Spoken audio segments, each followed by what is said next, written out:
পরম প্রেমময় শ্রী শ্রী ঠাকুর অনুকূলচন্দ্রের চরণে শত সহস্র কোটি কোটি প্রণাম।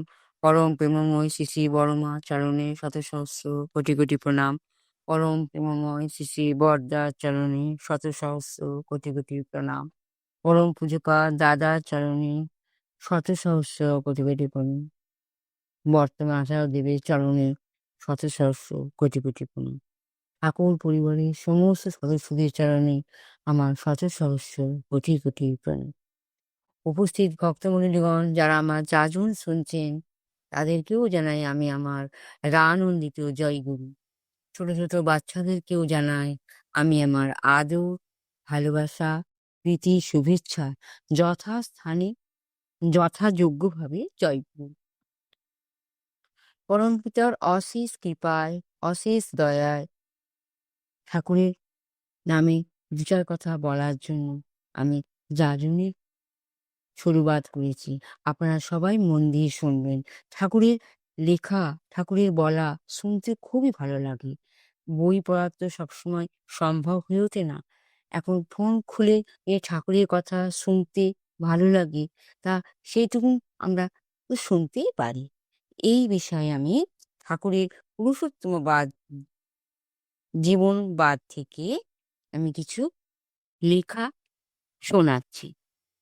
হাউজার ম্যানদা ঠাকুরকে জিজ্ঞাসা করছেন, ক্রোধের বশে যদি কারোর সঙ্গে দুর্ব্যবহার করে ফেলি এবং মানুষটা যদি বেঁকে বসে, তাহলে কি করা যাবে ঠাকুর?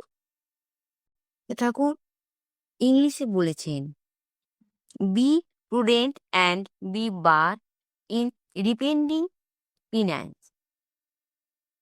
Then beg pardon with a follow of fulfilling zeal. May bliss with Almighty embrace you.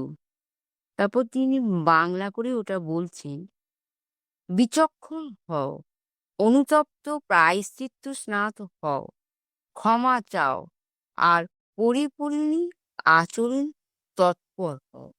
আশীর্বাদ তোমাকে মিথ্যা লিঙ্গনে সম্বোধনা করতে পারে। ঠাকুর শুদ্ধ ভাষায় ইংলিশেও বলেছেন, বাংলাতেও সুন্দরভাবে তিনি ব্যাখ্যা করে বলছেন।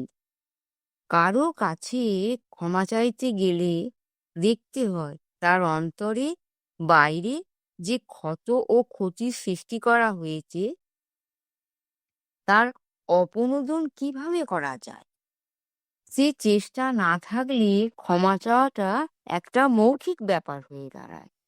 নিজের অন্তরে পরিশুদ্ধি হয় না, বারবার এই রকম ভুল করার সম্ভাবনা থেকে থাকে। একথা মনে রাখা দরকার যে অন্যের উপর আমার যে ক্ষত ও ক্ষতির সৃষ্টি করি, আমরা তার নিরাকরণ যদি না করি, তাহলে আমাদের পাওনা হয়ে থাকে প্রকৃতি ও পরিবেশের কাছ থেকে। তাই বুঝে চলাই ভালো। প্রকৃতি আমাদের কোনো পাওনা থেকে বঞ্চিত করে না।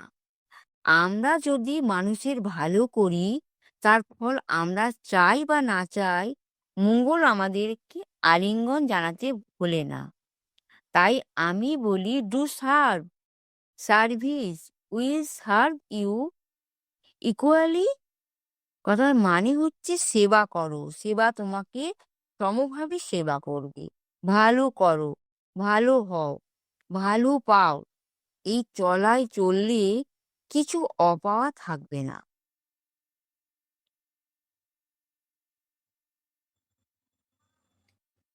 পরম পূজ্য শ্রী ঠাকুর আমাদেরকে এইসব লেখার মাধ্যম দিয়ে সুন্দরভাবে বুঝিয়ে দিয়েছেন যে মানুষ তো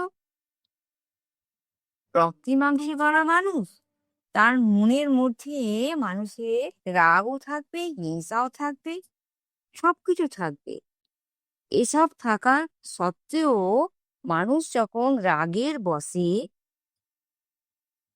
কারোর সঙ্গে খারাপ ব্যবহার করে ফেলে, তাহলে সেই ব্যবহার নিয়ে চলতে গেলে খুব খারাপ হয়ে যায় আচার ব্যবহার। মানুষ যখন রাগের মাথাতে হিংস্র ব্যবহার করে, তার ফল খুব একটা ভালো হয় না। এই ভালো হয় না বলেই আমাদেরকে ঠাকুর শিখিয়ে দিয়েছেন, ভুলবশত রাগ করে যদি অপরাধ করেই ফেলো, এর জন্য পথ দিয়ে গেছেন। মানে ক্ষমা চাইতে হবে। আর সেই ক্ষমাটা অন্তর থেকে হওয়া চাই। উপরে, উপরে অন্যায় করলাম, রাগ করলাম, ক্ষমা চাইবেন, এ ঠিক নয়। ঠিক হচ্ছে এটাই যে অন্তরের সহিত তাকে ক্ষমা করতে হবে। যার সঙ্গে খারাপ ব্যবহার করেছি আমরা, তার কাছে গিয়েই হোক, সে বাড়ির মেম্বার হলে বাড়িতেই হোক, ক্ষমা অন্তর দিয়ে করে তো সেখানে মিলমিশ করে দিতে হবে। এই যদি ক্ষমা করতে পারা যায়, যে আমি যদি ক্ষমা চাইতে পারি ঠিকভাবে, আর যার কাছে চাইছি সে যদি ক্ষমা করে দেয়, তবেই আমার যে ব্যবহারটা, সে ব্যবহারটা কি হবে? শুধরাবার পথ রয়ে যাবে। নাহলে নয়। পরমপিতা এই ছোট্ট, ছোট্ট লেখার মাধ্যম দিয়ে আমাদেরকে সম্পূর্ণভাবে মানুষ হবার পথ সুন্দরভাবে দেখিয়ে দিয়ে গেছেন। আমরা কে কজনে এই ভাষা মানে বুঝতে পারি? আর এই ব্যবহারটা আমরা হিসাব করে করি। আজ আমিও যার সঙ্গে খারাপ ব্যবহার করেছি, তার সঙ্গে হয়তো ক্ষমা চাইতে পারিনি। আমার অহংকারের বশে, আমার অভিমানের বশে, আমার রাগের বশে পরমপিতার আতুল চরণে আমি উনাদের কাছে ক্ষমা চাইছি। উনারা বেঁচে নেই পৃথিবীতে। উনারা আমার কাছের মানুষ। তাই পরমপিতার আতুল চরণে আমিও ক্ষমা প্রার্থনা করছি। উনারা যেখানেই থাকুন, আমায় যেন ক্ষমা করে দেন। আমি রাগ, অহংকার, অভিমান যাই বলুন না কেন, যার বশে তার সাথে খারাপ ব্যবহার করেছি, যেন ঠাকুর আমাকে ক্ষমা করে দেন ও উনারাও যেন আমার ক্ষমা করে দেন অপরাধীর জন্য। ঠিক এইভাবে যদি পৃথিবীর সবার সঙ্গে সবার ভাব ভালোবাসা বজায় থাকি, তবেই তো সুন্দরভাবে মানুষের চরিত্র সুন্দর হয়ে ওঠে। মানুষের চরিত্রকে সুন্দর করতে গেলে বিহেভিয়ার কে খারাপ হয়ে যাতে না হয়, বিহেভিয়ার মানে স্বভাব চরিত্র যাতে ভালো হয়, তার জন্য ঠাকুর আমাদেরকে অনেক কিছু সুন্দর, সুন্দর ভাষায় শিখিয়ে দিয়ে গেছে। কিন্তু বর্তমান যুগে মানুষ দেখছি অন্যায় করে, অপরাধ করে, ক্ষমা চায় না। এতে কি হয়? এতে ক্ষমা যে চাইছে না, অপরাধের বোঝ নিয়ে তারা ঘুরছে, এতে তাদের কি হয়? প্রকৃতি কখনো তাদেরকে ক্ষমা করতে পারে না। এতে তার কি হয়? রোগ, ভোগ, তাদের অবনতি সব ঘিরে খায়। আর মানুষ কি হয়? অমানুষে পরিণত হয়ে যায়। মানুষ খুঁজে পায় না যে আমার কেন এই অবনতির পেছনে কি কারণ আছে। এই কারণ যদি সে খুঁজতে চায়, তাহলে যদি অবনতি হচ্ছে কেন সে যদি দেখতে চায় বা বুঝতে চায়, তাহলে কিন্তু জিনিসগুলো তলিয়ে দেখলে ঠাকুরের কাছে আমাকে আসতে হবে ঘুরে ফিরে। এই শ্রী শ্রী ঠাকুরকে যদি আমি নিয়ে চলতে পারি, ঠাকুরকে নিয়ে যদি চলবার চেষ্টা করি, সুন্দরভাবে জীবন প্রতিষ্ঠিত করব এই আমার মনোভাব হয়ে থাকে, তাহলে মানুষের সঙ্গে আমি খারাপ ব্যবহার আর করতে পারব না। হ্যাঁ, রাগ অহংকারের মাধ্যম দিয়ে যদি আমি খারাপ ব্যবহার করেও থাকি, তাহলে আমি শোধরাবার ব্যবস্থা করব। আর এটা যদি বারবার এরকম অন্যায় করে, যদি বারবার এরকম বদমাশি মনের মধ্যে থেকে থাকে, তখন কিন্তু সেটা হবে না। তাই ঠাকুর বারবার লিখেছেন, মানুষের সঙ্গে ব্যবহার করতে গেলে রাগ যদি তোমার হয়েও থাকে, দুর্ব্যবহার যদি তুমি করেই থাকো ভুলবশত, তাহলে ক্ষমা চেয়ে নাও।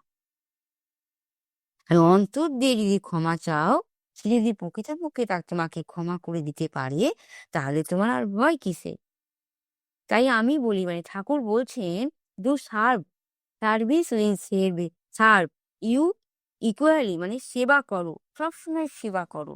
মানুষকে যদি এই মনোভাবটা নিয়ে মানুষ চলতে পারে, সেবা করো, সেবা তোমাকে সমভাবে সেবা করবে। মানে ভালো করো, ভালো হও, ভালো পাও। এই চলায় যদি আমি চলতে পারি, আমি কেন এই পৃথিবীর সমস্ত লোক যদি চলতে পারি, দীক্ষিত হোক আর অদীক্ষিত হোক, মানুষের মনে যদি সেবা ভাবনা থাকে, ভালো করার ভাবনা থাকে, তাহলে আর পৃথিবীতে খারাপ দেখা যাবে না। এই ভালোর সঙ্গে, সঙ্গে থাকতে গেলে মানুষ যেরকম ভালো হয়ে যায়, খারাপও মানুষ ভালো মানুষকে দেখে খারাপও চলে যাবে। তাহলে আমাদের ভালোটা আমাদের মধ্যে থেকেই বের করে নিতে হবে। আমাদের মধ্যে যে খারাপ জিনিসগুলো আছে ওটাকে ত্যাগ করে দিতে হবে। আর মনের মধ্যে যে গলদ জিনিস এটাকে সরিয়ে দিয়ে আমাদের ভালো করার মতো ব্যবহার আমাদের মধ্যে জন্মাতে হবে। কি করে জন্মাবো? আমরা এই ভালো ব্যবহার মানুষের কাছ থেকে কি করে পাবো? আগে তো আমাকে ভালো হতে হবে। তার জন্য আমাকে ধর্মের পথ দেখতে হবে। আর এই ধর্মের পথে আসতে গেলে শ্রী ঠাকুরের নীতি নির্ধারণ যদি আমি মেনে চলতে পারি, ঠিকভাবে ঠাকুর যে ডিসিপ্লিন বা অনুশাসন দিয়েছেন তা যদি মেনে চলি, আমি পরমপিতার আশ্রয়ে আশ্রিত হয়ে পরমপিতাকে নিয়ে চলতে পারি, তারই আমার জীবনে সমস্ত ক্লেশ সব দূর হয়ে যাবে। আর আমি যে খারাপ ব্যবহারগুলো মানুষের সঙ্গে এতদিন পরে করেছি, সেও আমার পরমপিতা, আমার শ্রী ঠাকুর ক্ষমা করে দেবেনই দেবে। তার কারণ ঠাকুর তো পরম প্রিয়ময় শ্রী ঠাকুর। ঠাকুর তো অসীম, অপরিসীম ক্ষমতাশালী জীবন্ত ভগবান। পরমপিতার কাছে যদি আমরা কায়মনোবাক্যে প্রার্থনা করতে পারি, পরমপিতা আমার অপরাধের জন্য আমি ক্ষমা চাইছি, ঠাকুর ক্ষমা করে দেবেনই দেবেন। শুধু আমিই নয়, দুনিয়ার যত মানুষ অপরাধ করছে, শ্রী ঠাকুর যদি ক্ষমা কায়মনোবাক্যে প্রার্থনা করে, ক্ষমা চায়, তাহলে ঠাকুর সবাইকে ক্ষমা করে দেবেন। ক্ষমা হচ্ছে কি? যে করবে ভগবান আমাদের যে ক্ষমা দেবে, ক্ষমা করে দেবে, সেই ক্ষমা করার যা গুণ, ঠাকুর তো সে সবাইকে দেবে। দুনিয়ার সবাইকে দেবে। ঠাকুর তো গডফাদার, ঠাকুর তো পরমপিতা। আমরা তো তার সন্তান। ভুল তো করতেই পারি। মানুষই তো ভুল করে। কিন্তু এ ভুল সে ভুল নয়। ভুল করব, আবার অন্যায় করব তাহলে তো হবে না। ভুল করার সঙ্গে, সঙ্গে আমাকে শোধরাবার জন্য ভগবানের কাছে শপথ করতে হবে। ভগবান আমাকে ক্ষমতা দাও যেন আমি ভুল করেছি আর দ্বিতীয়বার যেন ভুল না করতে হয়। কবিতা রাসমণি ঠাকুরের কথা বলতে গেলে অনেক কথা বলা হয়ে যায়। ঠাকুর যে সুন্দর, সুন্দর লেখা মাধ্যম দিয়ে আমাদের জীবনকে সুনিয়ন্ত্রিত করার চেষ্টা করে দিয়ে গেছেন। এই নিয়ন্ত্রণের পথে যদি আমরা সবাই মিলে চলতে পারি, এই গোটা বিশ্ব সুন্দর হয়ে যাবে। গোটা বিশ্বের মধ্যে তাহলে কোনো হাত বা কোনো দোষ দেখা যাবে না। কিন্তু মানুষ তো মানুষই না। রক্ত মাংসে গড়া মানুষের মন যখন তখন এনি টাইম কুছকুচ মানে কারণ না হলেও আর কারণ হলেও রাগ ক্রোধ তো জন্মেই যায়। তাই পরমপিতার রাতুল চরণে সবার মঙ্গল কামনা করি। সবাই রাগ ক্রোধ থেকে দূরেই থাকুন। আর আমারও রাগ ক্রোধ যেন নির্মূল হয়ে যায়। ঠাকুরের চরণে আমি এই প্রার্থনা করি। সবার মঙ্গল হোক, সবাই ভালো থাকুন, সব্বাই সুখে থাকুন, শান্তিতে থাকুন। ঠাকুরকে নিয়ে চলুন। দেখবেন কি অপরিসীম শান্তি পরমপিতার রাতুল চরণে আপনারা অনুভব করতে পারবেন। আমি তো করছি। আর অনুভব করার স্বাদ যে আমি পেয়েছি, সেই পথেই আমি চলতে চাই। তার চরণে সবার মঙ্গল কামনা করি। সবাই ভালো থাকুন, সুস্থ থাকুন, স্বস্থ থাকুন। এই বলে আমি আমার বাণী বিরাম দিচ্ছি। জয় গুরু। বন্দে পুরুষোত্তমম।